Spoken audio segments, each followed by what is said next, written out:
Hello everyone, सोनीज food या चॅनलवरती तुम्हा सर्वांचे खूप खूप स्वागत आहे। आजची स्पेशल रेसिपी आहे दुधी भोपळा। दुधी भोपळा बनवण्यासाठी आपण एक कांदा घेतलेला आहे, तो बारीक चिरायचा, आणि 2 टोमॅटो घेतलेले आहेत, तेही बारीक चिरून घेऊयात।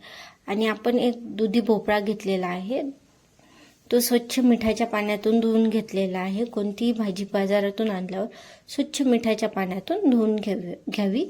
आपण त्याच्यावरचे पील्स म्हणजे छिलके किंवा साल काढून घेणार आहोत।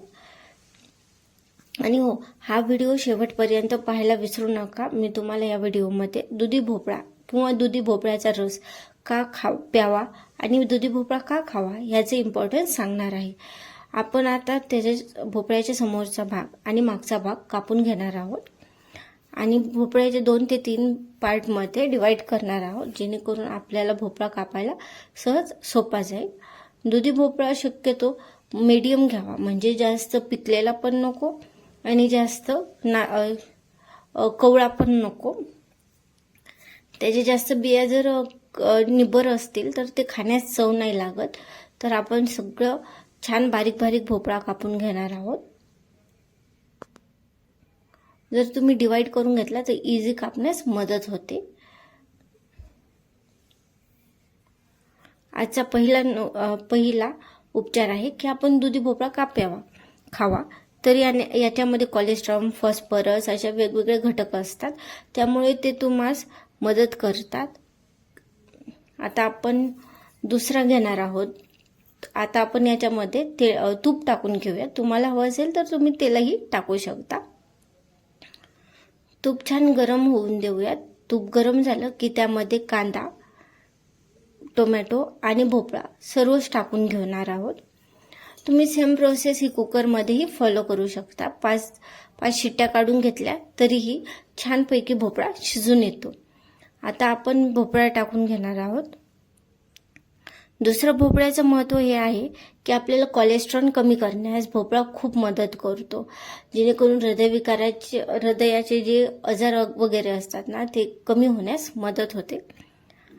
दुसरं आहे की जर आपल्याला उष्णता असेल, उष्णतेमुळे जर गरम होत असेल, तर दुधी भोपळ्याच्या रसामध्ये थोडीशी खडी साखर टाकून प्यायची, जेणेकरून उष्णता कमी होते। आपण आता चवीप्रमाणे मीठ टाकून घेतलेलं आहे। आता आपण हळद टाकणार आहोत। कोणत्याही भाजीला पाणी सुटण्यासाठी हळद आणि मीठ टाकायचं, आणि कोणतीही भाजी स्वतःच्या पाण्यात जेवढी जास्त आणि छान शिजते तेवढी जास्त चव येते। आपल्याला जास्तीचे पाणी टाकायची गरज नाहीये। ह्या भोपळ्याच्याच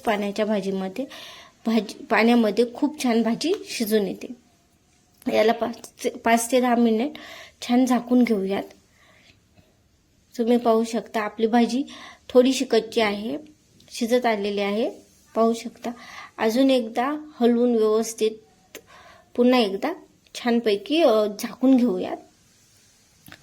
तिसरं महत्त्व असं आहे की आपलं वजन कमी करण्यास भोपळा खूप मदत करतो। उपाशी पोटी भोपळ्याचा ज्यूस पिल्याने आपलं वजनही कमी होते। आणि ज्यांना मधुमेह आहे त्यांनी भोपळ्याचा रस नक्की प्यावा, त्यांच्यावरही परिणामकारक होतो, म्हणजे त्यांनाही परिणाम होतो। ओके, आता आपण थोडीशी चटणी टाकून घेऊयात। तिखट खूप कमी टाकावे, कारण आपण तिखट जास्त टाकले तर चव नाही लागणार याला। तसंच गरम मसालाही खूप थोडाच टाकून घ्यावा। आपण दुसऱ्या भाजीला टाकतो त्यापेक्षा याच्यामध्ये तिखट आणि गरम मसाला कमीच प्रमाणात टाकावे। आता हे छानपैकी मिक्स करून घ्यावे। ही भाजी करायला खूप सोपी आहे आणि हो, चवीला अप्रतिम लागते। येस, मला ही भाजी खूप आवडते। मी भोपळ्याची भाजी दुसरी रस्सा भाजी किंवा दुसऱ्या पद्धतीने बिलकुल बनवत नाही। ह्या पद्धतीने बनवायला खूप छान लागते। असं म्हणतात की भोपळ्याची भाजी किंवा भोपळ्याचा रस प्रेग्नेंट वुमनने खायला पाहिजे, त्यांच्यासाठीही फायदेशीर होऊ शकतो। आपण अशा प्रकारे स्मॅश करून घेऊयात। आणि मग तुम्हाला अशा नवीन नवीन रेसिपीज आणि नवीन नवीन पदार्थ चटकदार खायला आवडतात ना, मग सोनीज फूड या चॅनलला सबस्क्राईब, लाईक आणि शेअर करायला विसरू नका. आणि हो, तुम्हाला जरी माझे रेसिपीज आवडत नसतील तर तुम्ही डिसलाईकही करू शकता. आणि मला कमेंट करायला विसरू नका, जेणेकरून जर माझं काही चुकत असेल किंवा काही होत असेल तर मी तुम्हाला याच्यामध्ये नवीन नवीन अजूनही छान छान करून देऊ शकते.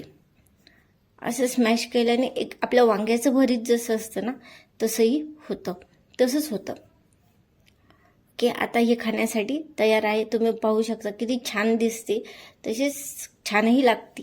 तुम्ही हे भातासोबत किंवा पोळीसोबत, फुलक्यासोबत आणि हो आपल्या ह्याच्यात भाकरीसोबतही खाऊ शकता. अप्रतिम लागते. Thank you for your valuable time.